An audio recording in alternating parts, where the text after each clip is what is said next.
Welcome to Soul Focus TV. My name is Caitlyn and this is Snacks and Skates. Today we are going to be making a keto bread. I've seen all over Facebook and social media, people are quarantined right now and they're busy making bread at home. So I don't want you to be jealous. So I'm going to show you how to make a keto bread if you're on the keto diet or if you're gluten-free. This will be a great substitute for you. Just remember, if you are keto or if you're interested in doing a keto diet, please make sure you talk to a professional and do your research. Okay, so I've laid out all the ingredients for our keto-friendly cloud bread. You will need eggs, baking powder, cream cheese, salt, and sesame seeds. So it also recommends that you put onion powder in the recipe, but we don't have that today. You can also substitute that for anything else like garlic powder, cayenne pepper, anything like that to add an additional flavor depending on what you plan on putting on the bread. So these are our ingredients here that we have all set up. What we're going to do first is we want to separate our eggs. So we want to separate the whites and the yolks. So I set over here 2 extra bowls. Alright. So what you want to do is you want to crack it on the side of the bowl and you want to pass the egg back and forth and let the whites drop out. Then you will put your eggshell in there, your yolk in there.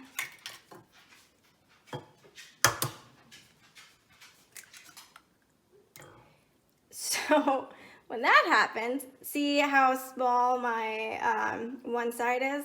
I cracked it too close to the edge. So you want to be very careful and you want to scoop out the white.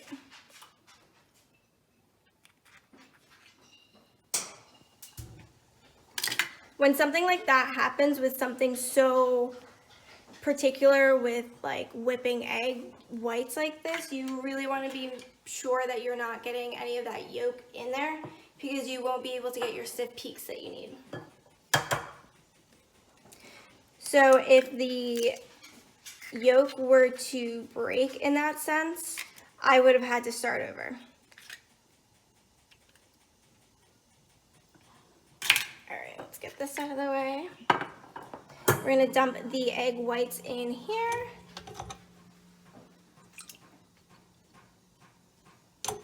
And we also want to add our baking powder now. We're going to add a ½ teaspoon.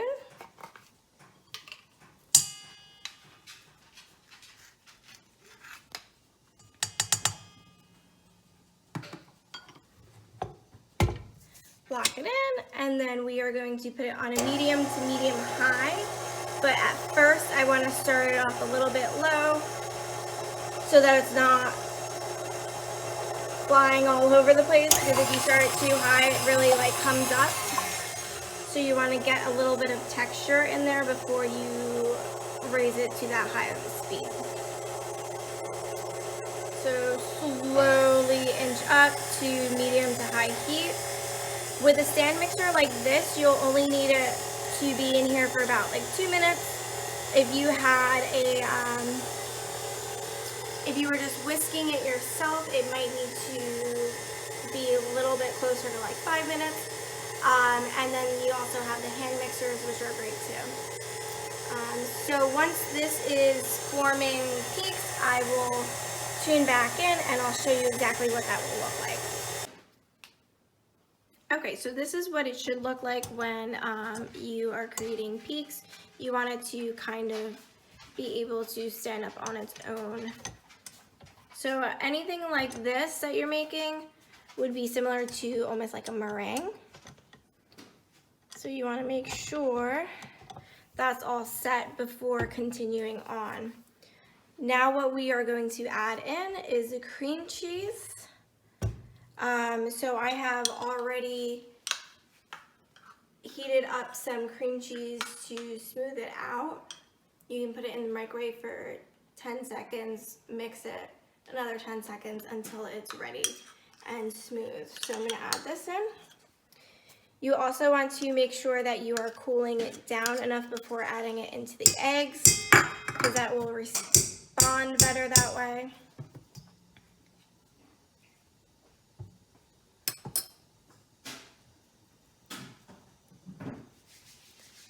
All right, so I'm gonna mix that in.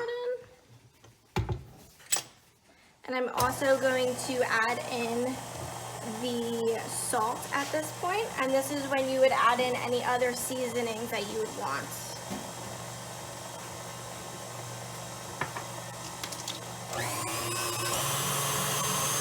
You just want to mix it until it's combined. You don't want to over mix it too much.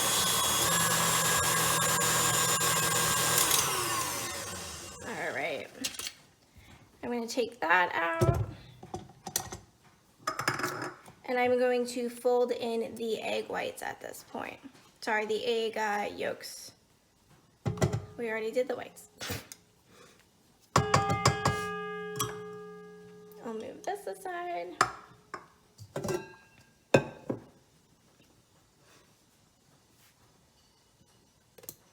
All right, so we add those in. And we want to gently fold them in. The reason why we want to do this is so that we are not deflating the egg whites. So you want to gently fold it in.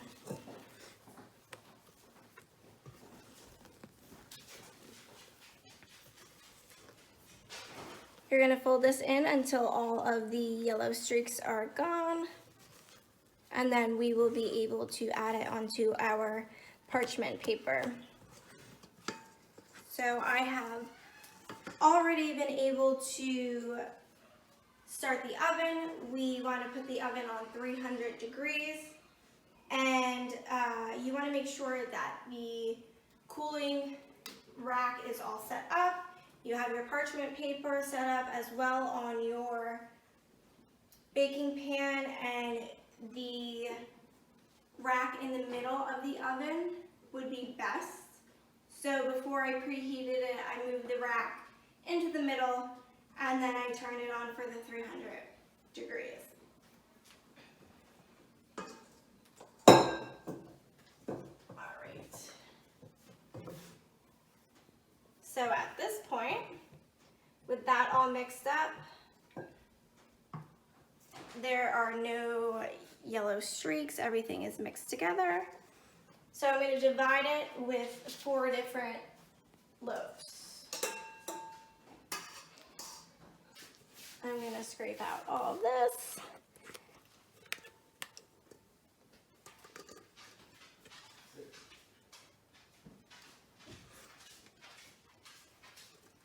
All right. So then once it's all laid out like this, I'm going to flatten it a little bit and spread it out. It doesn't have to be perfect. I'm just going to spread them out far enough away from each other. And then at this point, you can sprinkle on the sesame seeds. Now we can just add it into the oven. As you can see, the rack is in the middle there. Put that in. And then now I can go skate. I'm gonna go practice outside for a little bit, come back in, check on them in about 25 minutes or so. Don't forget to like and subscribe. Also, give me a comment. I want to hear what you have been snacking on, what kind of healthy foods you've been eating, and what kind of activities you've been up to. If you need anything, give us a call at Soul Focus. We are there, and we would love to hear from you, and we would love to help keep you on track. Also, don't forget to check out everyone else's videos. I'm going to be so sore tomorrow morning. Thanks, Coach Coral. That video was great.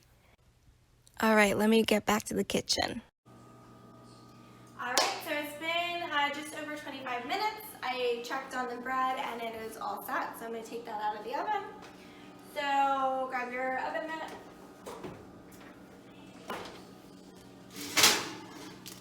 You want it to be nice and golden brown.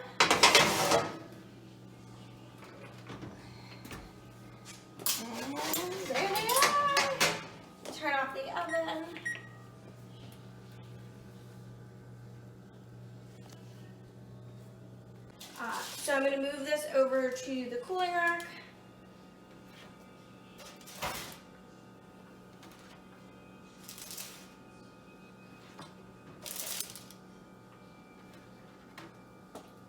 I'm going to let them cool all the way, and then I'm going to have a nice little snack today.